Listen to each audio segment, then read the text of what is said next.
Whether you're a barista, a chef, a blue-collar worker, or even an A-list actor, we're always trying to find purpose in something in this life. And sometimes as a believer, we can get those things messed up. And that's what we're going to talk about today. But before we get into any of that, I just want to welcome you to the Abiding Win Show. I'm very excited to finally share this with you. It's something I've been working on for a very long time and I'm very passionate about. And I'm really in no need of introduction. I'm not really anything special, but my name is Daniel. I love the gym, I love coffee, and I most importantly love Jesus. And during this show, we're just really going to talk about culture, faith, and learning how to abide in the Lord to help us really learn how to walk with Jesus and make our walk a little bit easier, because this life thing is really hard. And trust me, I'm learning just as much as you are. I'm trying to find my purpose just as much as you. So let's talk about purpose.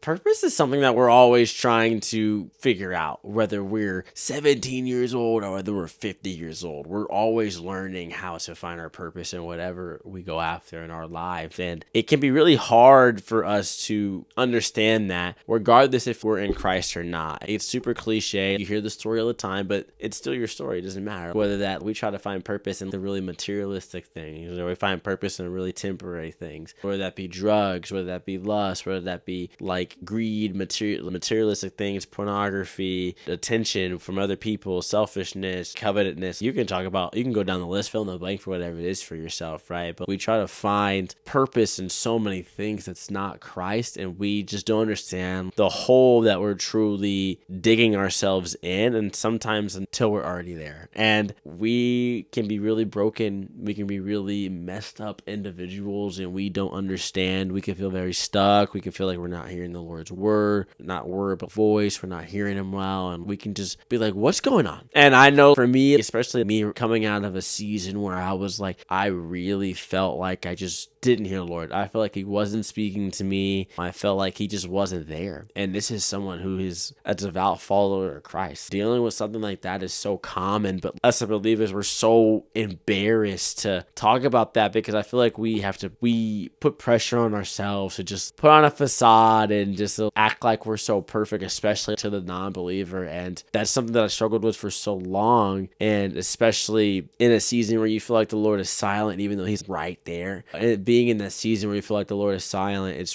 there's things that you have to really take into account and things you have to really reflect on for you in order to hear him. For us as followers of Christ, we have to understand not our following, but our purpose is in the Lord. And if you put your purpose and you put your effort and you put things on the throne of your heart that is not Jesus, it's going to let you down. Jesus demands lordship whenever you say yes. He's Lord of your life, not over just some things, everything. So it's like, even that is with your purpose. And we have to not make the mistake of purpose and our occupation getting mixed up, because we can really try to put our purpose in our jobs, right? We're always like, I find my purpose because I really wanted to be a nurse, or I found my purpose because I really wanted to be a barista, or you can fill in the blank for whatever that is for yourself. But we get confused because we just have so many desires in our heart. We get confused because of so many voices in our head, and we're not resting in the Lord. We're not abiding in the Lord. And that's super, super important for us in order to hear his voice and to understand what he is calling us to do. Our job is completely different from our purpose. Our purpose is from what Jesus is telling us to do. And he already has given us a command, and that is to, for one, go and make disciples. He also tells us to love God with all your heart, all your soul, and all your mind, and love your neighbor as you love yourself. These are the things that he tells us to do, and we can get that mixed up. Yes, you can execute what he's asking us to do at your job, but it's like your job is to go and make disciples, spread the gospel, spread the good news, spread Jesus' love. And when we get those mixed up, we can put our purpose in things when it's something that Jesus never asked from us in the first place. And it's okay to have dreams. It's okay to have desires. There's nothing wrong with that in a sense, because most of the time the dreams and desires that he puts on our hearts are from him. And I emphasize really on the most of the time, because remember, your heart is very deceiving. It's very deceptive, and it's very wicked in nature. When Jesus is the only one that can purge that real sin out of you. But there's nothing nothing wrong with having those things and wanting the desire to go after certain things. But like when you put your identity and when you put your purpose in those things are going to let you down, and you're going to get mad at the Lord. You're going to, Lord, you didn't tell me this. You didn't tell me that. Why aren't things working out? And it's just like, we have to also remind ourselves, just like when we don't hear him or we feel like things aren't working out, are we being obedient? Are we being obedient to what he told us to do in a particular season before we jump into the next one? And I know for me, like getting personal, it's like I, for a long time, was like, Lord, what the, like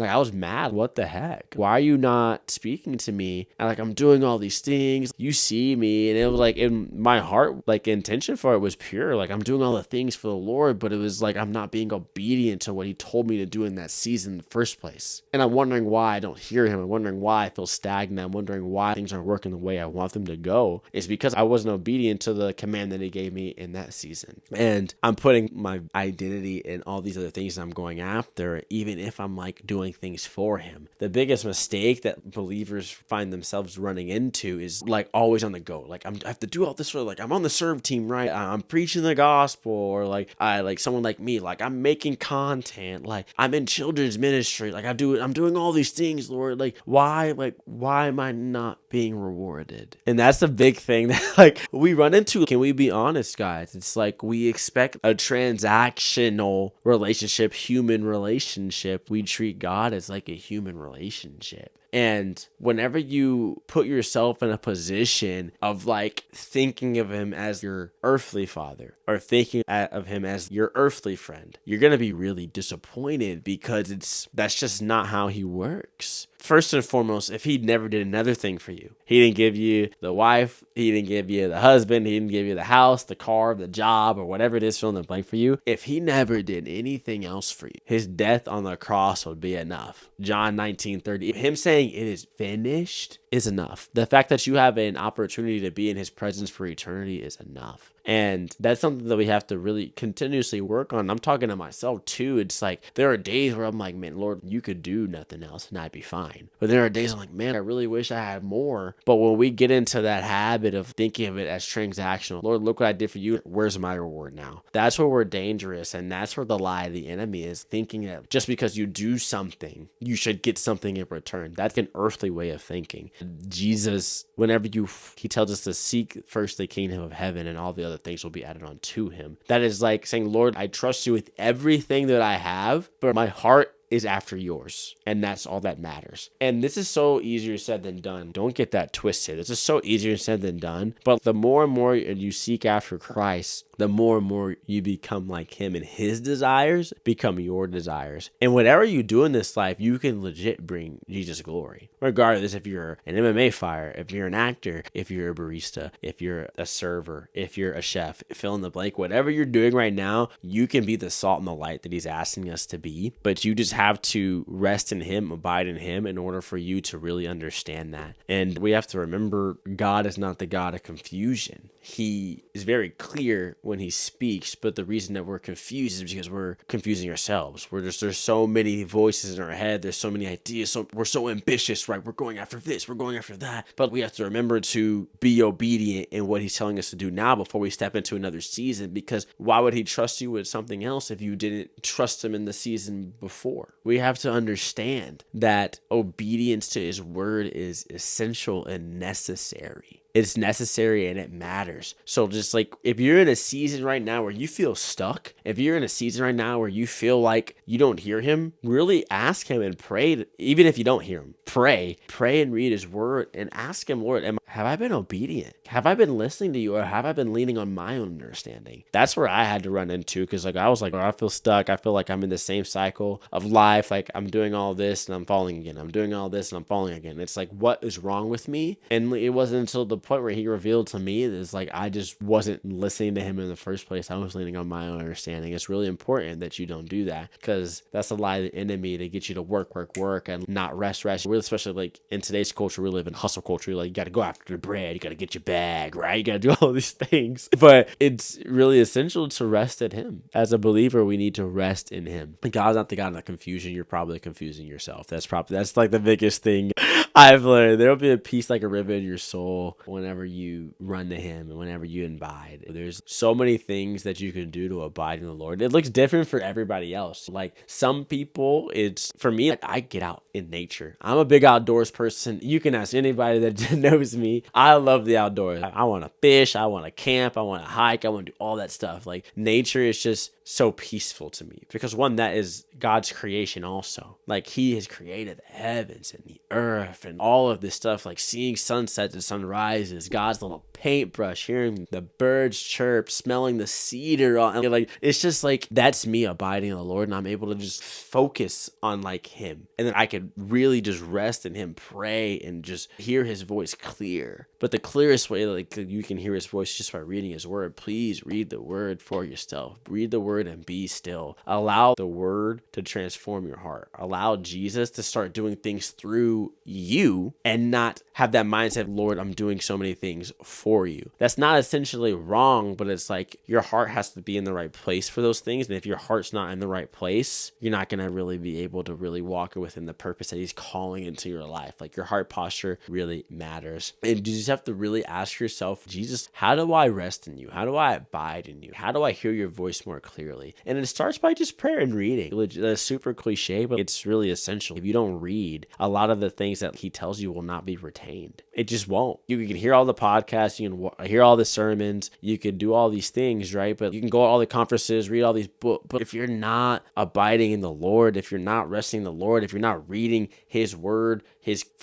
biggest form of communication, of course you're going to be like, Lord, I don't hear you. Of course, Lord, you're not speaking to me. Of course, you're going to start growing a bitterness to him because you aren't reading. You're not listening to him. So please read the scriptures for yourself. Read the scriptures. This is the biggest thing. That's the best way you can hear his voice. And another way for you can understand him is if something contradicts his word, he has not spoken. I can let you know that right now. And this took me a little bit while for me to understand. For example, there's been, especially before I was saved or even when I was saved, I went after some women that we were just unequally yoked. I think at that time I had a strong desire to be in a romantic relationship, but I went after women I knew were unequally yoked, and I was leaning on my understanding. He didn't tell me to go after that woman.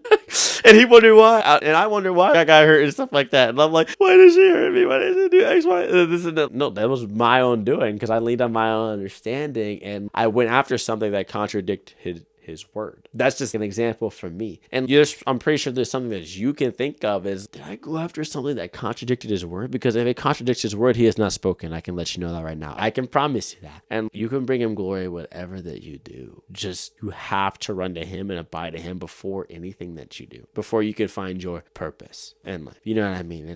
And that could be like, you could be destined to be the greatest chef of all time. You could be destined to be the greatest barista, the greatest actor, and whatever you're doing, yes, that's your job, but you can also fulfill your purpose through what you are doing. Don't put your purpose and don't put your identity in your job or in things that are faulty. That's like the biggest thing that like as believers we have to remind ourselves of, not getting those two mixed up. And like another thing, it is like we have to understand like there's building in the silence that like we just don't understand. Oh, really? You're gonna learn to love. I am a big fan of Red Worship, and I'll probably use a lot of their songs as an example, but I believe it's called Moving Again. Trinity Anderson, I think that's her name, one of them on the worship team. One of the verses of the song is like what he's doing on the inside. He's building faith again. You may not see it on the outside, but no telling what comes next. God is moving again. There's like legit, like we don't understand and we have no clue. And this blows my mind every single time. This blows my mind. Like we don't understand. Like we have a father that like has our best interest at heart. The God of the universe has our best interest at heart. Do you understand how amazing that is? He has our best interest at heart. And it's like, we have no clue what he has planned for us. None. And it's better than and bigger than anything that we can ever imagine. And like, we don't understand like the building, the failing, the falling, the disappointment, the tears, whatever it is the season is for you. It's like, you don't understand what that is building up inside. Like people see the fruit of your blessing, but they don't see like what it took for you to get there. So it's like, just understand and use it as motivation to keep going. He tells us to persevere. He tells those that endure to the end will be saved. He says, keep going. I know it's hard. And trust me, I'm like coming out of